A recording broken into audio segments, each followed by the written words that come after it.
এখন এমন একটা পরিস্থিতি হয়ে গেছে, বুড়াকেও এখন চেনা যায় না।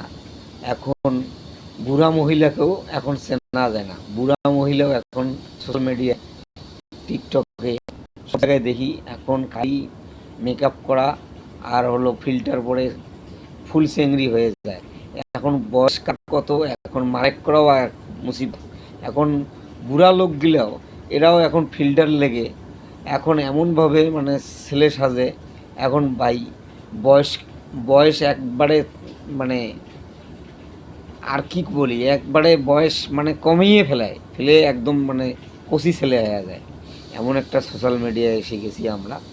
ভাই ভুল করে কখনো এই সোশ্যাল মিডিয়ায় এই যে কিছু কিছু মেয়ে আছে, তারা এই যে পায়দারি করে সোশ্যাল মিডিয়ায়, টিকটকে বেশিরভাগ এই ছলনাগুলো হয় বেশি। তবে সজাগ থাকবেন যে টিকটকের মেয়েরা যে এতটা নোংরা, এদের এদের পাল্লায় কেউ পড়বেন না। সতর্ক থাকবেন, ভালো থাকবেন, সবাইকে ভালো রাখবেন সবাইকে। আসসালামু আলাইকুম।